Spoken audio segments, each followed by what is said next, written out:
Hello and welcome back to Strongwoman High's Dash. Life is a mishmash. Today we have very special guest Viv Taylor joining us. Hello Viv, nice to see you. Would you like to give a little bit of an elevator pitch to the listeners, let them know who you are, what you're all about? Hi, thanks for having me. I'm Viv. I've been doing Strongwoman for just over a year, but I've been training for 14 years. I started out because I wanted to lose weight, Always. and started. My coach in the gym started getting me lifting weights, and he fun fact, he gave me some 4 kilo dumbbells to do what was back then called squat push press. Now we'd call it a thruster. And I cried because I was like, you made me massive. So obviously the 4 kilo dumbbells didn't do me any harm. And, and now I don't even know where there are any of those. So then I got into CrossFit because it came over here in around 2012. I did that until last year when I started doing strongman. I did a couple of comps, and then I won a scale competition in my gym, and everyone was like, "Oh, you're going to have to do RX now because you've podiumed and scaled." But knowing that I had been incapable of doing the gymnastics for the 12 years beforehand, I was not suddenly be able to do those. So I asked my coach, Viv Taylor, how he thought I'd do at strongman, because at the time he was BNSF Britain's strongest under 90. And he was like, "Yeah, I think you'd be really good." And so then I did that, and I did all right on my first year. So Awesome, and never looked back, Awesome, and you have you're a coach as well now, aren't you? Yeah, well, I've been a trainer since 2012. Mostly my clients, I like to focus on female strength and just getting women to lift weights and not be scared of the gym and just realise their own strength. I do have 2 clients doing York Strongest next weekend, which Nice. I'm scared about. Wait. Oh, Ella, Pom Pom's made an appearance. Yeah, so my first people doing a strongman competition. I'm really nervous. Yeah, it's always that way. I think I've spoke to a lot of people where they say that the coaching at comps is actually harder than competing because they're so nervous for their clients. Bless them. They're going to do awesome though. They've done amazing with their training and everything. So yeah, last sessions this weekend and then rest next week. Oh, exciting. Cool. So let's get into the meat and potatoes then. So what has been your strong woman high so far? Okay, well, obviously, because I'm a good student, I listened to the previous episodes, and you've got a lot more experienced people on than me, and they were all like, "Oh, it'd be easy to say an event or whatever," and they had other things, but I've only had a year, so mostly it's events. That's absolutely fine. Well, this is the whole point of the podcast. It's we want everyone on. Like, doesn't matter whether you've done a year or whether you've done 20 years. We want everyone's experience. So if you just want it to be an event, that's also totally fine. So I've got a few. So firstly, it is the friends that I've made, the people in it. Just people in Strongman and the encouragement they give each other is absolutely insane.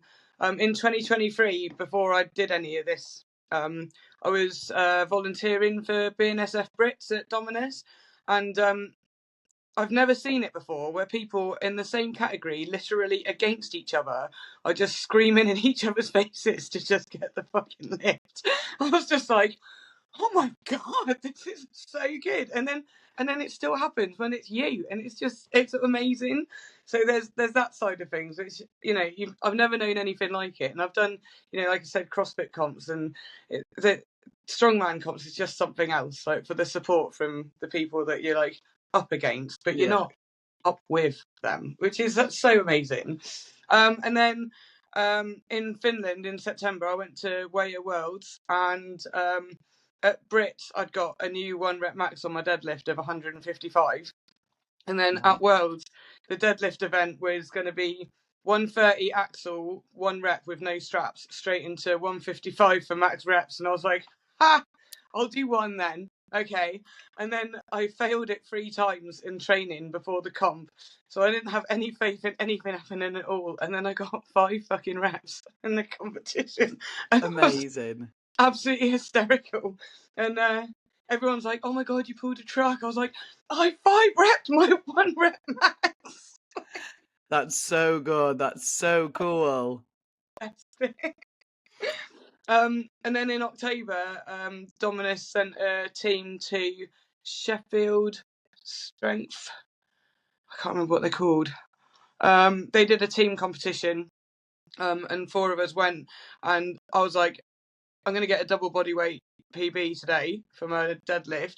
But then it turned out actually my scales had been underweighing me by 7 kilos. So my Oh target. no. I know.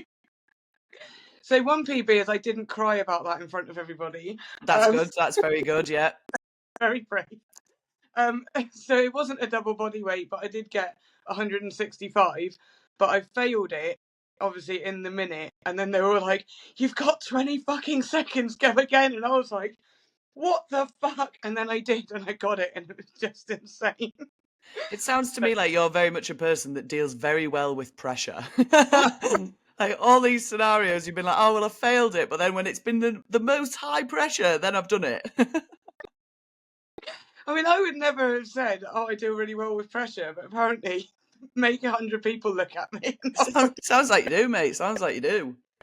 Yeah, so those are like my biggest highs, really, and they're all round deadlifts. Fucking love deadlifts. So. Amazing, yeah. I feel like with deadlifts, you're either like it's a love or a hate. Like I hate them, but also I love them because I want to be better at them. Like I'm desperate to be good at deadlifting, and when it goes well for a deadlift, like I feel like I've hit. So my like raw max on a deadlift with a belt on, without a suit, is a 180, and I think I was more buzzing when I hit that 180 than when I hit 100 kilo overhead. And for me, like 180 kilos with a belt isn't a particularly big deadlift in the like grand scheme of like athletes that I'm with now.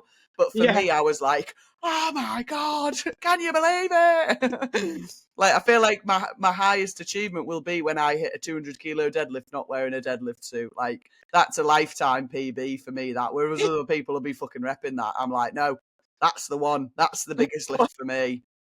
Well, I thought because I just got 160 on Axel last week, and someone was like, "Oh, does that beat your husband's deadlift?" And he got 180 last year. I was like, "Yeah, not yet," Not because yet. I was like, "I'm gonna get 180," and now I'm like, maybe I'll go for 200 because there's a lot of year left.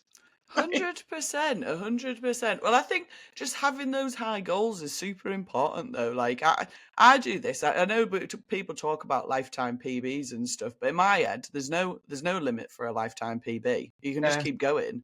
Like at some point, I'm gonna try and press 200 kilo overhead. Just is what it is. Yeah. Just add 1, and Yeah, then it's another PB. exactly. Yeah, there's always something to work towards, isn't there? Always something to work towards. Amazing stuff. Cool. So let's move on then. And what would be your strong woman low, Viv? Well, there's all the injuries, which so yeah, last year I got a hip injury from a yoke, which I have come to understand is a pretty standard activity. Getting injured in the hips. That took quite a lot of time to fix, but got fixed just in time for Brits. Thank fuck. And then the normal back niggles and stuff. But I asked my coach what he thought about this one, and he thought the same thing as me. So it's not really a strong woman low, but last year was like one of the hardest years of my life. And I think if I hadn't had strongman and the competitions to keep me going and keep me focused, I don't think I'd be as okay as I am now. And I just think getting up every day to come training, that starts your day up, and then that's it. You're into your day. Then you can just keep going. You can keep focused on everything you need to do and not get dragged down by the sad stuff and the bad stuff. So, like, it's kind of a high for strong women, but but yeah, it's like really helped me get through last year. It was really shit year. Yeah. Yeah, Yeah. no, but it's a good one, isn't it, to have that consistency of training, I think, with strongman. And I think because strongman is so hard to train, that when you do the hard stuff in the gym, life's hard stuff doesn't feel that bad. Yeah. And also, taking you out of fucking life for 3 hours a day really, really helps. Just like, well, pause that. I've got to do this now. I've got to pick Yeah. that stupid thing up 100 times, Yeah. and then you can take it out on the weights as well. Really, like the fucking sandbags. Yeah. And it's you've got to be hyper focused when you're there as well. When you're in the gym, that's gym time, and you have to give 100% of yourself to that time. So Yeah. it's you can't focus on outside stuff as well, which is, I think, again, I'm the same. I love it for that. It takes me away from stuff that Yeah. then means that when I come back to it the next time, I'm like, oh, this isn't that bad. Like trying to pick up that bloody sandbag this morning was hard. This isn't hard. Remember when that sandbag smushed my fucking spine? Yeah, 100%. Yeah. Yeah. Like that was real. Like this is, well, it's still real, but that was like physical. Yeah, 100%. Well, I don't want to focus too much on your bad year if you don't want to talk about that. But moving forward, then, so what plans have you got for this year? Are you in a better place, or what's our plans moving forward? This is a bit off piece now. Sorry, I didn't send you these questions. I'll always. So this year I've got UKNS Masters in 3 weeks, 3.5 weeks. Exciting. Shit. Are you doing that? Are you working that one? I don't know. I don't think I am. No, I think I've had to start saying no to a few things because I've become too much of a yes man.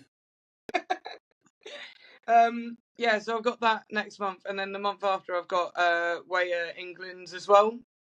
And then after that, it just depends how those go. So if I qualify for UK's or Brits, then obviously I'll just focus on that. And then if I don't know. I think I'll probably just do some like smaller comps, some local comps, get some more experience because it's only been a year. So, yeah. But yeah, I don't think, because I never thought I'd be a person who'd be like into competing, and I'm just like, now I'm like, well, I've got a comp, surely. Yeah, it gets addictive real fast. Train, and now I'm like, no, I think I'll do a comp. Yeah, 100%. So so if we've just been competing a year, then this might be a little bit tricky. You might want to change it to when you first started training, but what would you say to yourself when you first started either Strongwoman or training? Okay, if we're going back to when I started training, things to say to myself is put the fucking weights up. Like, I'd get my program every 6 weeks from the guy, from Joe at the gym, and he'd be like, he'd put the weight and put a plus, but I never really understood that meant put it up. And so I just kept doing the same weight for 6 weeks. And after about 4 programs, he was like, why don't you increase the weight? And I was like, well, you just put this. And he was like, I put plus. And so I'm like, I could have got way more gains way quicker if I actually increased the fucking weights. So that's what I say to everybody now is like, put the weights up. Like your first set doesn't even start until it's hard to finish the first set. Like all the other ones before that are just warm ups, and then that's your first set. And then put it up on every set. And yeah, if it's really hard to finish, fine. It's hard to finish. Yeah. So I'd say put the fucking weights up and like don't be scared of them. And no one's gonna get massive. I promise. Yeah. Unless you want to, then you can, but it's not gonna happen by accident. Yeah. And then just a thing that I kind of want to say to like all the women, and especially the women who are like 35, 40 plus. I can't talk for over my age, but like it's not too late. Like I see a lot of women, even younger than me, saying like, "Oh, I'm 33 and I'm too old. I can't start doing that." And I'm like, "Bullshit! I didn't start this till I was 41." And like, what a fucking year did I have last year? I went to Finland, like with my mates from the gym for a massive international competition. But like, but there's people younger than me like writing themselves off because they just think that they're too old. I'm like, if you're 30 now and you think you're too old, just get a coach and get in the gym and just start training. Like you don't have to start doing strongman stuff straight away. Just start with body weight movements and start building your strength up. And in 5 years' time, you don't even know where you could be. And then if you're 35, then in 5 years' time, you just go straight into masters competitions and you be flying. I couldn't have done this before masters. I was never strong enough before. Nah, you don't know that until you try it though. But I love that. I totally agree. I think there's no age limit for strongman. I think that's the beauty of this sport is that you can start. You could start at 40. You could start 45. You could start at 50, and you're still going to be able to compete and have fun and enjoy it. And there's Um, over 50 categories now, and there's getting more of them as well because there's a demand. I see it on groups on Facebook, people asking for over 50s categories. Like, no one is fucking past it. yeah, Just start. You just got to start, and then never mind the fun and the cool shit you get to do, like all the health benefits as well. You're like already fighting perimenopause, menopause. Just keep your fucking muscle on your body. yeah, Use it. So, yeah. like, yeah, like that's my main message. Really, is we aren't past it just because we're over 40. 100%. I love that. Yeah, I totally agree. I've just seen Chloe Brennan had posted a video of her training with her mum. And I think her mum must be mid 50s and has just started doing a bit of strength training because she got diagnosed with osteopenia. Yeah, Yeah, and like the massive benefits from strength training. Like I do a lot of it, but basically my entire degree in physiotherapy has been based around learning about strength training and how beneficial it is for women. Like every time I'm given free reign with a project, I'm like, right, well, it's strength training and women today. Like that's all I do all my work on. So like, and the the evidence behind it is insane. There is so much evidence. You can almost reverse these changes that you're getting when you're hitting that sort of menopause age. yeah. So the bone loss, the muscle wastage, any of that, you can literally reverse it just by training 3 or 4 times a week. And you can even reverse type 2 diabetes. So, like, the shit you can fix by lifting some weights, like, it's absolutely amazing. But, like, 100%. yeah, we need to. And, it needs people like us, I guess, girls who lift, to get the other girls to lift. Like, 100%. I was going to say to you there, what do you think in your like professional opinion? You've been a PT for a very long time now, so in your professional opinion, what do you think the biggest barriers are for getting more women into strength training? time. Like, and now, like, so my daughter's 6, and so before I had her, I was like, well, just go to the gym, like, it's fine. But, like, it isn't. Like, it really isn't. And I'm lucky. I get to just be at the gym. I get to schedule my life around me getting to train, basically. Yeah. And I've got clients who all got full-time jobs. It's just so I just try and help them to find organize some time in their day, and that could be 30 minutes of a home workout, Yeah. or just getting their partners involved and like getting their schedules synced up so that one can go to the gym while one's at home and vice versa. And even me and Guy have had to rearrange our schedules to go around like school hours. So I think 3 nights a week it's like me and Guy just like in and out the house, like high-fiving at the door. Like, Yeah. I really think it's time for a lot of people. um, yeah, around like work and children. Like, and I've heard your podcast. I've heard you're quite busy and you like to keep doing more stuff.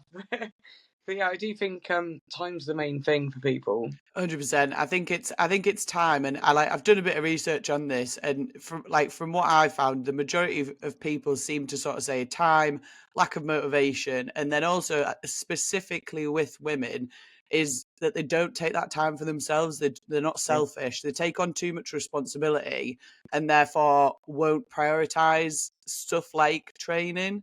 So I yeah, think that's one thing that I want to push, especially with this podcast, is that you have to be selfish. You have to be yeah. selfish because it's not really being selfish for yourself. It's being No, selfish for your future self. So yeah, when you're in your 50s and 60s, do you want to be having discussions with your children about ending up in a care home because you're getting constant fractures because you're having constant falls because you're not strong enough to like get out of a chair on your own? Or do you want to be fine? Do you want to be running around with your kids having a great time, like with your grandkids? Everything's like hunky dory. You need to sacrifice that time now and prioritize yourself now for that future benefit. yeah. I couldn't agree more. I did a post the other day about, because it was a week before last or something. I'd ended up, it was like just trying to juggle work around school hours and training. And I'd ended up doing 4 mornings a week, not doing the school run, so that I could be at the gym at 6, so I could train, get all my clients in, whatever else I had to do in the day, all before 2:30 when I have to go for school pickup. And I just felt really bad. Like, I've missed 4 school drop-offs. I've missed 4 mornings of like snuggles with Chloe. I'm like, she's not going to let me snuggle her for her whole life.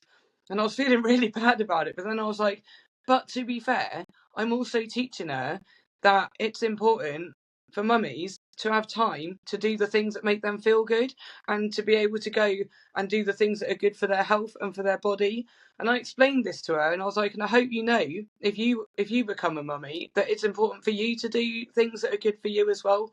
And I was like, and then I come home and then Guy goes out to go to the gym. I'm like, now Daddy's got to go to the gym because it's good for his health and it's good for his body, and he gets to see people and have fun with friends at the gym. Like, these things are important.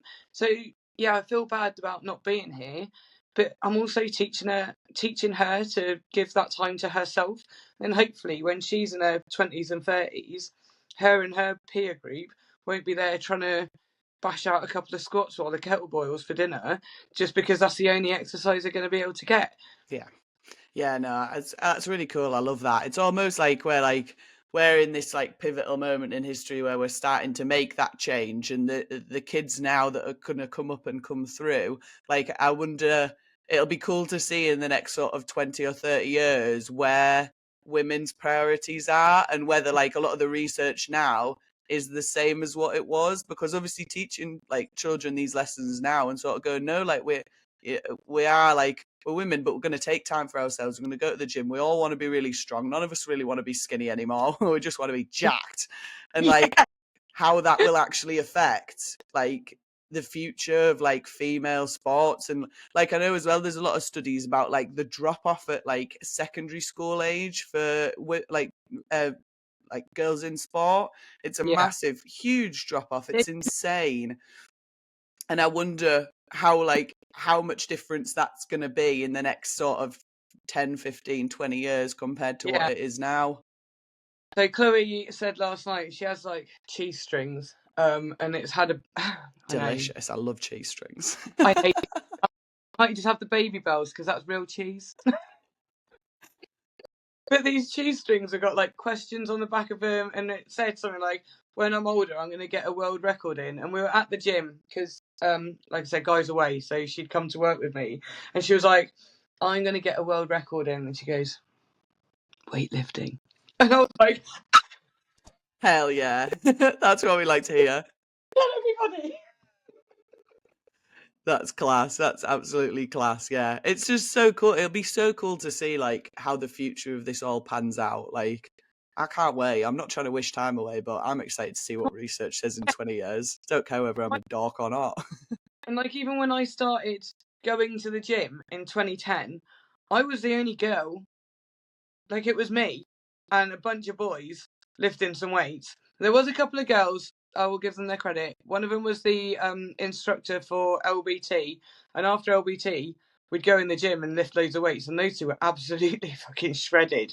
So they got me into it, and then the guys in the gym as well. But mostly, once I started working there, it was me and the boys, and there were hardly any girls. And actually, the amount of women in PTing now is absolutely insane compared to when I started. Yeah. Like, when Pure Gym opened here, I was the only girl with something like 14 male trainers. And now I think there's, I don't know how many boys there are, but there is a lot of girls in there. I'm like, that's insane. So that's been 11 and a bit years. Yeah. The difference. So yeah, That's what we love to see. we are making an impact, and that is really cool to be able to be a part of. So 100%, 100%. I totally agree. Cool. So let's move on then to our favourite part of the podcast, the silly goose. Silly goose. It's silly goose time, where our lips get loose and our minds run free. Silly goose. It's silly goose time, where we chat a load of shit that's of absolutely no use. It's silly goose time. I'll just put a little clip there so I can put the silly goose song in, because I know everybody loves it so much. I'm literally never going to get rid of that silly goose song. I'm aware. yes. Everybody fucking hates it, which makes me love it even more. I don't hate it. Don't tell me that. I'll take it out now. No, I'm just kidding. So my silly goose. First of all, do you have any silly gooses you would like to bring to the table, Viv? Okay, I have thought of one, Ooh. but I feel like it's a common question Okay. because I have heard it previously. That's Otherwise, okay. I give it myself. I'm not that smart. Giraffes, if they were going to wear neckties, would it be up at the top of their neck or down at the bottom of their neck? Down at the bottom. Why not the top though? Because you wouldn't wear a tie up here. I would wear it here. And therefore, a giraffe is just longer neck, isn't it? So, like, it would be stupid if I had a tie here. Whereas if I had a tie here, normal. Yeah, but what if their shirts went all the way up to their neck? Then I would be concerned about who was making that shirt. What a horrifically long neckline that shirt would have. Imagine how long the lapels would be. It would be like a big, important giraffe with his big, important lapels. But then, how would the shirt be? Well, another question would be... Front legs that go down to like their tummy, and then they'd have trousers on their back legs, or would it be like draped over the top half of their body, and then they'd have like trousers sewn on, like a big onesie? Just on the legs. No, I think I agree with the first way. I think I would, if I was a giraffe wearing clothes, I would have my front legs in the shirt and my back legs in trousers. I think I'd have it as like the shirt as the top half and the trousers on the bottom half. Interesting. Where would you put the tie on the giraffe neck? Yeah, I do think it would be at the bottom. Oh, we can both agree on that. That's very fair. Otherwise, yeah, it's just flapping around up here. It's probably a health and safety hazard up there. And the only other thing would be, though, if it is at the bottom, it's going to have to be fairly short. Well, I don't know how long giraffes' legs are, because they don't want to trip over their tie, do they? That would be bad. Got pretty fucking long legs. Or would they tuck it down their tummy into the trousers if they had the trousers on like you had? Yes, that's a very important point. Yes, they could also do that. This giraffe's going to look so suave. We should draw our versions and compare them. This can be my afternoon's job, where I go onto AI and just tell it to make me images all afternoon, which has been a great dissertation distraction, but it does mean I have loads of really stupid, pointless images now. Just make them into t-shirts. Yeah, I have done. The other day I got a bit obsessed about Captain Toothpaste, who I just made up as a superhero in my mind, and just made AI make it like send me loads of pictures of it, like a Superman who's just involved in toothpaste. And I'm not even sure why I was doing it, but I did it and I got carried away, and it took me about an hour to get the image that I wanted. What AI are you using? Oh, well, I use a few different ones. I do like ChatGPT just for like general stuff, but for most of my uni work, here you go, uni students, this is my heads up. I use Perplexity because I find that ChatGPT makes up my references, which pisses me off. So I use Perplexity because it usually like 9 times out of 10 the references are spot on. Oh, there we go. Well, maybe ask Perplexity what it thinks about the giraffe attire. I will. I'll probably just ruin it. It'll be like, oh my God, get off. I'm at a point now where I feel like if AI did take over the world, I'd be first on the chopping block. It would kill me straight away because it was just like, you're 2 and not you. Sick of her asking this bullshit. Stop. But right, well, my silly goose question for you. So your name is Viv, but it's not Vivian, is it? No. It's Vivica. I saw it and I was like, that is the coolest name ever. So first of all, I want to know where that name is from. So it's a Swedish name, but I'm not Swedish. I'm quarter Danish, and so my mum's half Danish, and her dad was a Danish count. And historically, the Danes and the Swedes don't get on. And I'm talking historically. I don't want to like bring anything up for anybody. Like a really Not starting drama now. Stuff going on. We don't need that kicking off. But historically, the Danes and the Swedes did not get on. And my grandmother wanted to call my mum Vivica. And my grandfather said, over my dead body. And then he sadly passed away when my mum was a teenager. And then I was born. a few years later, and then so I got called Vivica. Nice. It's such By a Viv. cool name. Well, It's that because people are scared to say it, and loads of people say it wrong. You said it right, but loads of people say it wrong. And I used to have people when I worked in admin, like people would just phone up and just try not to say my name. And then so I decided, as I'm going to be working for myself, people need to be not scared to say my name. So I just go by Viv. But you can call me Vivica if you want. I love it. It's such a cool name. Well, this leads me on then to 2 silly goose questions, because my first one, I sort of thought this was going to have some sort of like Viking-y heritage just because of what it sounded like. So if you were a Viking, what weapon would you use? What would be your weapon of choice? See, I definitely feel like I'd have an axe somewhere, Yeah. like on a belt. Yeah, I like that. Yeah.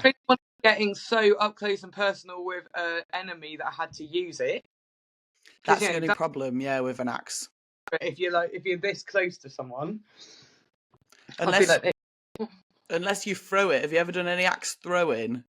I haven't. We were supposed to go You a few should do years that. ago. Chloe was a baby and she was really sick, so I couldn't go. Oh, fair. Yeah, supposed to be taking my husband as a late anniversary present. So yeah, we need to book that actually. Yeah, I just feel like an axe. I don't really know any other weapons. Did they have bow and arrows? Yeah, you could have bows and arrows, you could have swords, you could have daggers. I mean, you could have like, I don't know, them things that they like spin round and throw to like catch people. Did they have them? I'd have thought so. Vikings were pretty useful, weren't they? They had pretty well. I only know any of my Viking knowledge. Is that the other cat? Oh my god. Hey, Cheddar. Our dulcet tones have brought the cat across. The other one. Who's this one? Cheddar. Cheddar, yeah. Cheddar and Pom Pom. These are great names for cats, these. Great So, names. right, we got Pom Pom from a list of calico cat names, and then we were like, oh, it's like Pom Bears, and obviously Chloe eats Pom Bears, so she's got like 1,000 nicknames based on her name, and then I can't remember what her name was. I think she was Marmalade or something, and then we came up with something about cheese, and we were like, why don't we just call her Mini Cheddars? Amazing. Chloe eats Mini Cheddars, so now we've got Pom Pom and Cheddar. Amazing. I love that. Cheddar's nickname is the Cheesy Lemur. The cheesy lemur. Class. Yeah. Anyway. Amazing. Throwy things. Yeah, like, you know, the ones where they've got the 2 balls on the end, it's just a bit of string, and you like throw it and it like catches people's feet up when they're running away. Like in the cartoons? Probably, yeah. I'm basing a lot of my Viking knowledge off of the series Vikings, so like it won't be historically accurate. I think I'd have a bow and arrow because I'm quite good at shooting, so maybe I'll be good at bow and arrowing. And yeah, an axe for if things shit hits the fan and everyone gets real close. Hell yeah! Oh, What about you? I actually agree. I think I'll probably be a bow and arrow and an axe if possible. I'd like to be really good at throwing axes so that I could just have axes, but I don't feel like I'm good enough aim yet, and I'd have to have a bow and arrow to back that up. Yeah, good plan. But that would be my choice. And then if I managed to get good with the axes, I would sacrifice the bow and arrow for a shield, and then go shield and axes. Yeah, I never even thought of a shield. I put that on defense more than weapon. Yeah, I've brought, yeah, it's more defense, isn't it? But I guess if you've got an axe, like, you're going to be close and personal, you want a shield as well, don't you? Yeah, shield, don't you? I don't think I could with a sword. I think my rotator cuff would leave my body if I tried to with a sword around. Yeah. My arm would just come off. Rotator cuff just gives up, yeah. Yeah. Nah, I think them swords are so heavy as well, man. Like, nah. I've never seen a sharp one either. They're always rusty and old, but I do tend to just see them in museums, so maybe. Yeah, I guess they'd have been sharper back in there, probably, but hopefully anyway. It's probably why so many people fucking took ages to die. He just died of tetanus, not the actual wound. I mean, more than likely. So my other silly question, just while you were talking about Danishes, got me thinking. What's your favourite type of pastry? Bacon and cheese turnover. Oh, from Greg's. No, from the BP garage. Oh no, can't get on board with that. Oh, they're fucking delightful. Like, oh my god, after I had Chloe, every Saturday I go to the BP garage, get a bacon and cheese turnover and 2 skinny mockers, and that would like keep me going till lunchtime. Delicious that. I don't know, but I did. Yeah, no, I do like a bacon and cheese turnover. Like, I feel at the moment I can't think about food at all because I'm so far into this cut. But Why? yeah, How that? How clo- long have I left? not like next Friday I weigh in next Friday. So when are we going to put this podcast out? This podcast will be out after the fact, so I will have either made it or not by that point. So if you're listening to this now and I haven't made it, I apologise. I tried my hardest. If you were listening and I did make it, just know that I suffered throughout. Why did you bring up pastry? That's why, because you were absolutely gagging. Do you know why? Because you said the word Danish, as in the country, and I'm a bit Danish, and my immediate brain thought was Danish pastry. I'm starving. Fucking hell. Your favourite pastry then? Ooh, there's many a choice. If I'm going, say I'm in Greg's though, I would usually, well, I do like a Danish pastry, but then I also like a cinnamon roll. My favourite ever creation is Hedgehog Bakery's cinnamon swirl blondie. That's like life changing, not just game changing, I would say. But yeah, they do it where they put it on top. They also did a pan au chocolat blondie, and that was unbelievable as well. But again, can't go hedgehog because I'll die. Valentine's Day, I could get some of them ordered. Oh, do it. And at the moment they're doing the viral pistachio chocolate bars, you know, that everyone's going wild about. They've just started making them because they've been sending them in the group chat to me all day trying to upset me. Oh no. Mute. Honest, yeah, that's literally what I'm like, I can't listen to this. I can't even see this on my feed. Just don't talk to me yet. Give me another week and I'll be fine. Yeah. Yeah, I think I will actually look and see if we can get anything ordered. So yeah, guy's in Amsterdam and he sent me a picture. He was like, I don't even know what this is. I'm like, well, it looks like it's pastry. So it looks delightful. So many good bakeries in Amsterdam. Me and Jenny were talking about doing a trip there, and honestly, the minute we started talking about it, I started getting reels for like food suggestion places for it because obviously AI was listening to us, and I was just like, oh my god, we should just go on a food tour. We should just go out and go on a food tour. Get a waffle, like the waffles with all the cream and the fruit on it. I'm sorry, you're so hungry. Yeah, I'm having an awful time. You led me here. It's because if I can't eat it, I might as well just think about it and be sad, I guess. And a chicken shawarma, because they've got loads of Turkish there, so the kebabs are absolutely amazing. Oh, hell yeah. I can't wait. Well, anyway, next Friday, I'll be on it. I'll be back up to 90 kilos, ready to go. Yeah. Are you ordering all the Hedgehog bakeries? I'll be stocking up. Yeah, I'll be stocking up. Don't worry. I'll probably go down Thursday or something and get a huge box just for myself. So that the minute I've stepped on them scales, I'm like, right, let's go. Oh, mine. Cool. Amazing. So, have we got any final words for the podcast then? Anything you would like to add? Anything you'd like to shout out, talk about? I don't think so. Just don't give up just because you hit 40. Love that. Great advice. Great advice. Well, thank you so much for being on the pod, Viv. It has been a pleasure. And hopefully we'll see you about. I'll tag all of Viv's information in the show notes. So if you want to get in touch with her, if you're interested in coaching or anything like that, then give her a shout. And yeah, we'll see you on the next one. Bye for now. Bye. Thanks for listening to this episode of Strongwoman Highs, and I hope you enjoyed it. If you want to support the podcast, then please give us a follow on Instagram.